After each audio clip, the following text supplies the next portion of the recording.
veče, poštovani gledalci. U današnjem klipu ću pričati o nestanku Ane Volš i izneću neko svoje mišljenje povodom toga.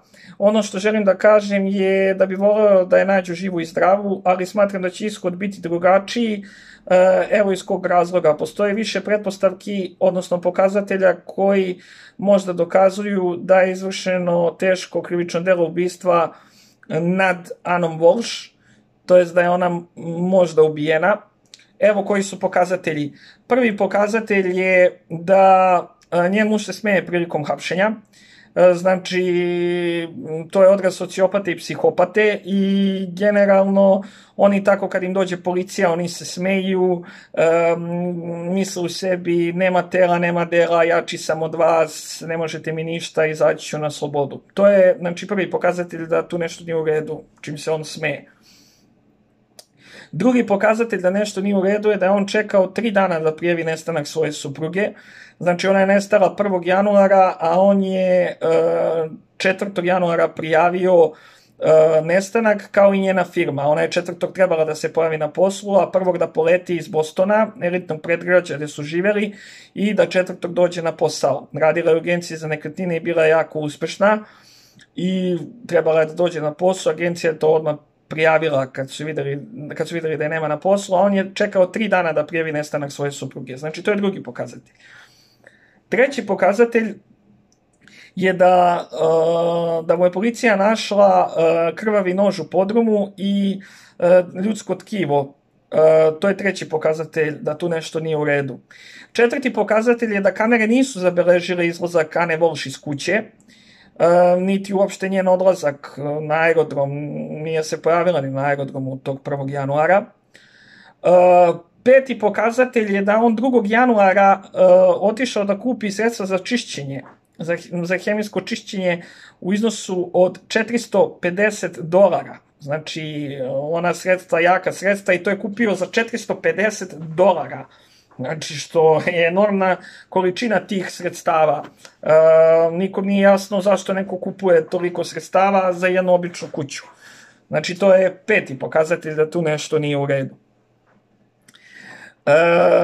Šesti pokazatelj je da je on već lice sa kriminalnom prošlošću. On je falsifikovao slike u iznosu od $80.000, uzeo od prijatelja slike i rekao daj, ja ću da ti prodam to, i onda je na internetu zakačio i prodao je navodno originalna, u stvari falsifikovana dela za $80.000 i na eBayu, i za to je odgovarao pred sudom i priznao je krivicu. Sedmi pokazatelj da je on mogući izvršilac je da je odrastao u jako problematičnoj porodici, nije se slagao ni s ocem, ni sa braćom, ni s majkom, ni sa kim se nije slagao. Generalno, on je oca svog, faktički poturio mu je papir, gde mu je otac prepisao $1.000.000, znači od oca je ukrao $1.000.000. To je sedmi pokazatelj da nešto nije u redu. Osmi pokazatelj da nešto nije u redu je da je stalno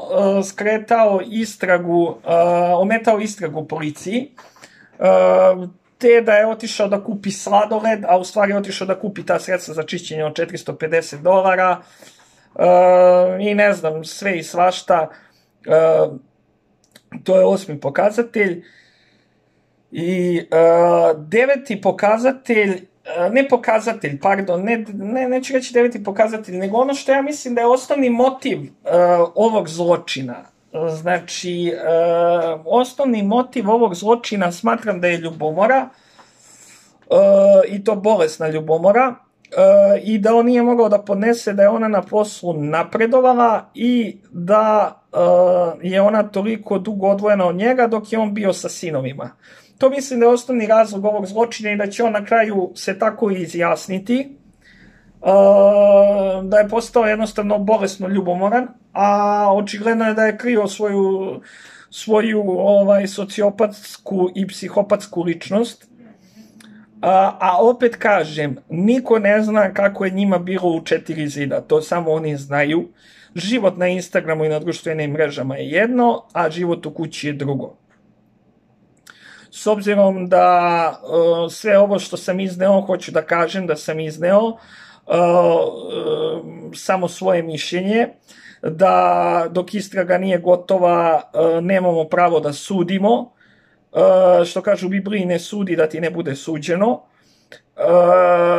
i iz poštovanja prema porodici Ane Volš, samo želim da kažem da bi, opet želeo da kažem da bi jednostavno stvarno bio veoma radostan kad bi saznao da je živa i zdrava i kad bi je pronašli, ali smatram da je to jako teško s obzirom na sve ove pretpostavke koje sam izneo i na sve ono što pratimo na portalima i uopšte ove kako da kažem, ove pokazatelje koji su manje više očigledni da se tu nešto dogodilo.